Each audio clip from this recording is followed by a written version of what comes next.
Assalamualaikum warahmatullahi wabarakatuh. Perkenalkan, nama saya Aulia Listi dengan NIM 223312 kelas RA2 Prodi Manajemen. Dan dalam video kali ini saya akan memaparkan materi mengenai manajemen kinerja.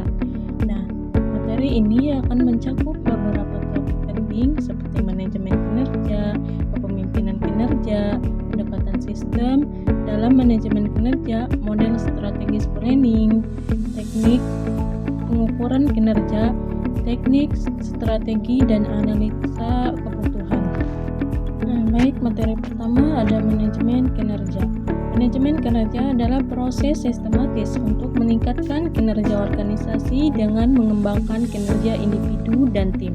Dengan cara tersebut, agar mendapatkan hasil yang lebih baik dengan memahami dan mengelola kinerja dalam kerangka tujuan dan direncanakan, standar dan persyaratan kompetensi yang disepakati. Selanjutnya ada manfaat manajemen kinerja. Yang pertama ada meningkatkan motivasi dan harga diri karyawan. Selanjutnya ada mempermudah penilaian dan pengembangan kompetensi. Yang ketiga ada membantu organisasi dalam mencapai tujuan strategis. Dan yang keempat ada meningkatkan transparansi dan akuntabilitas kinerja. Baik, materi selanjutnya ada kepemimpinan kinerja. Kepemimpinan kinerja adalah gaya kepemimpinan yang fokus pada pencapaian hasil dan pengolahan kinerja bawahan secara aktif dan berkelanjutan.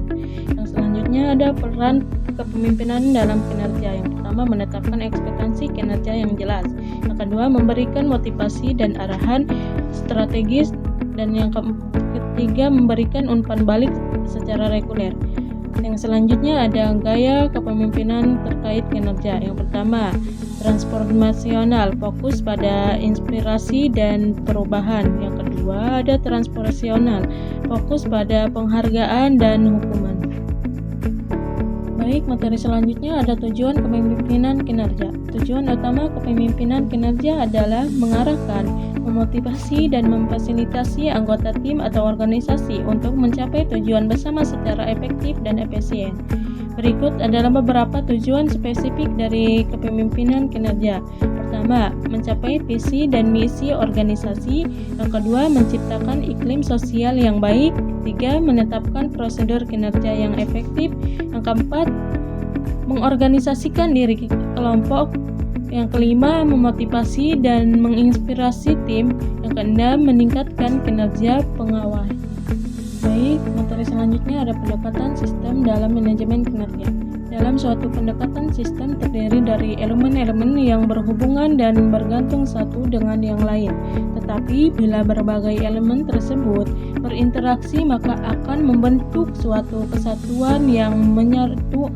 Jadi menurut definisi, hampir setiap fenomena dapat dianalisa dan disajikan dari sudut pandang sistem.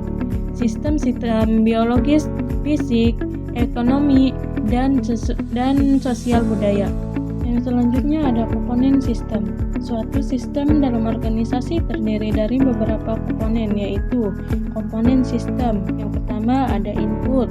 Input mencakup mengenai SDM, teknologi, dan dana. Yang selanjutnya ada proses. Proses mencakup mengenai aktivitas kerja dan manajerial. Yang selanjutnya ada output. Output mencakup mengenai produk atau layanan yang dihasilkan. Yang selanjutnya ada manfaat pendekatan sistem. Yang pertama, memetakan keterkaitan antar fungsi. Yang kedua, menghindari silo dalam organisasi. Yang ketiga, meningkatkan akuntabilitas menyeluruh. Materi selanjutnya ada model perencanaan strategis. Model perencanaan strategis adalah kerangka kerja yang digunakan oleh organisasi untuk merancang, melaksanakan, dan mengevaluasi strategi demi mencapai tujuan jangka panjang. Materi selanjutnya ada model-model dalam strategis planning. Yang pertama ada model linier. Model linier adalah pendekatan perencanaan strategis yang sistematis dan berurutan, di mana organisasi menetapkan tujuan terlebih dahulu, kemudian mengembangkan strategi dan rencana implementasi untuk mencapainya. Yang selanjutnya ada model adaptif. Model adaptif adalah pendekatan sistematis perencanaan strategis yang lebih fleksibel dibandingkan model linear. Model ini menekankan kemampuan organisasi untuk menyesuaikan strategi mereka dengan perubahan lingkungan internal yang dinamis. Materi selanjutnya ada model interpretatif. Model interpretatif berfokus pada cara organisasi memahami dan mengintegrasikan informasi yang ada untuk merumuskan strategi. Model ini lebih banyak digunakan dalam organisasi yang kompleks dan memiliki banyak pemangku kepentingan dengan kepentingan yang beragam. Materi selanjutnya ada pengukuran kinerja. Pengukuran kinerja adalah proses di mana organisasi menetapkan parameter hasil untuk dicapai oleh program, investasi, dan akuisisi yang dilakukan. Proses pengukuran kinerja seringkali membutuhkan penggunaan bukti sistematik untuk menentukan tingkat kemajuan suatu organisasi dalam meraih tujuannya. Tujuan mendasar di balik dilakukannya pengukuran adalah untuk meningkatkan kinerja secara umum. Selanjutnya ada teknik pengukuran kinerja. Desain teknik pengukuran kinerja adalah proses yang sistematis untuk menciptakan metode yang efektif dalam penilaian, memonitor kinerja dalam organisasi atau individu. Materi selanjutnya ada teknik, strategi, dan analisa kebutuhan kompetensi. Analisa kompetensi adalah kombinasi dari pengetahuan, keterampilan, dan sikap yang dibutuhkan seseorang untuk menjalankan tugas atau pekerjaannya secara efektif. Dalam analisa kompetensi tersebut bertujuan untuk mengetahui kesenjangan antara kompetensi yang dimiliki karyawan saat ini dengan dibutuhkan untuk menjalankan pekerjaan atau mencapai tujuan organisasi. Materi selanjutnya ada teknik analisa kompetensi. Dalam teknik analisa kompetensi ada beberapa teknik yang digunakan. Yang pertama ada wawancara, melibatkan mendalami pemahaman dan keterampilan karyawan. Yang kedua ada observasi, langsung melihat bagaimana karyawan menjalankan tugas sehari-hari. Yang ketiga ada kuesioner dan survei, mengumpulkan data dalam jumlah besar secara efisien. Yang selanjutnya ada strategi pengembangan. Dalam strategi pengembangan kompetensi strategi yang bisa diterapkan.